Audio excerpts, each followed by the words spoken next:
Hey guys, it's Sandeep from Revetless and welcome back to yet another video. And now we finally have the Redmi Note 9 Pro Max camera review now that the embargo has been lifted, and this is a video that a lot of you have been requesting, so hopefully you guys like it. Before we get started, please do click the subscribe button and also check out our Superfans program that we shall link in the comment section and in the description. Now let's begin the video. The Note 9 Pro Max features a similar setup to the Vanilla Note 9 Pro except for the primary camera, which is a 64MP Samsung GW1 sensor compared to the 48MP sensor on the regular variant.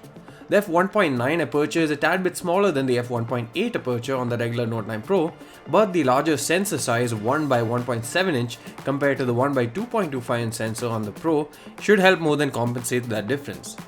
Apart from that, you get a 5MP f2.4 macro sensor, an 8MP f2.2 ultra wide angle camera, and 2MP depth sensor as well.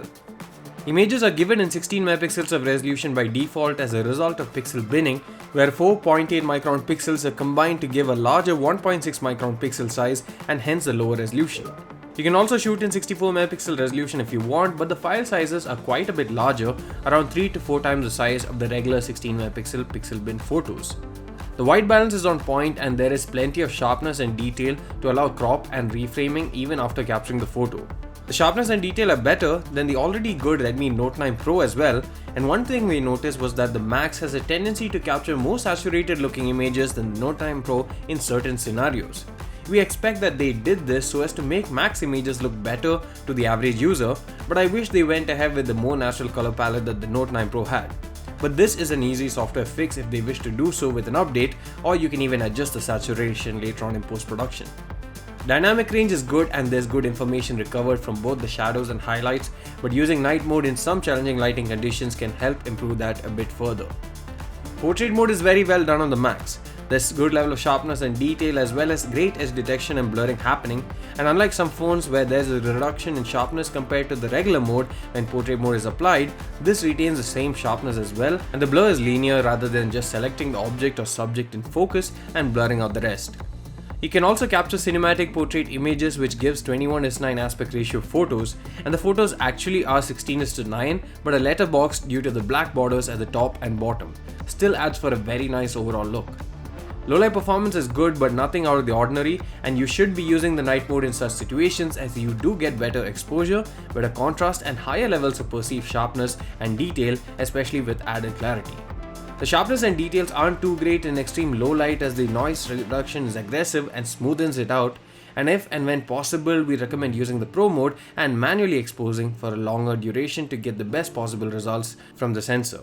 The 5MP macro camera is a noticeable improvement over the 2MP macro camera of the previous generations, and while it can focus much closer than the regular camera, we still recommend using the primary camera because that is still better in terms of quality, but the implementation is better than competitors such as Realme.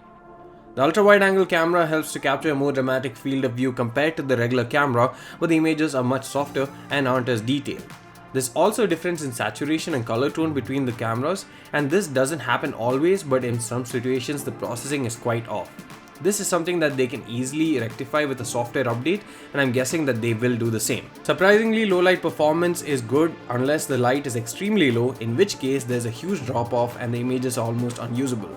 No night mode is there on the ultra wide angle camera either to help improve it. At the front, there is a 32MP f2.2 camera, which is double the resolution of the 16MP camera that the Note 9 Pro gives.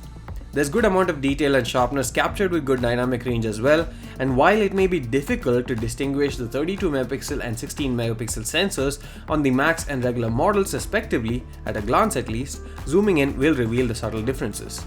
The difference isn't as major as the rare cameras, but it is still visible. Portrait mode here as well, and the edge detection is handled nicely too, but stray hair, particularly for ladies, might get blurred accidentally at times.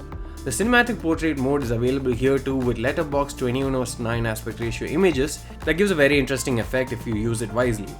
The Pro mode supports RAW photo capture, shutter speed of 1/4000th of a second to 30 seconds, and ISO of 100 to 3200.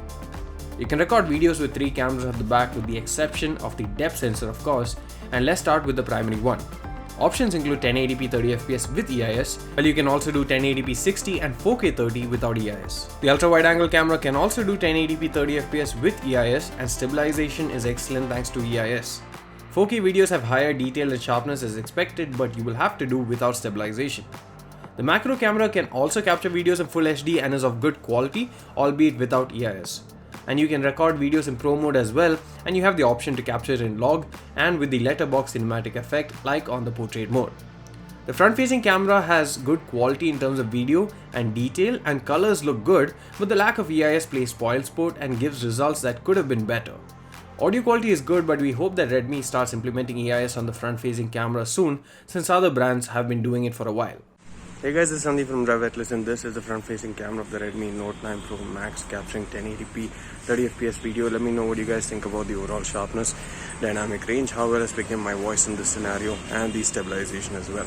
Slow motion videos can be recorded at 120, 240 or 960 fps at 720p. At 960 fps seems like it has been done with frame interpolation.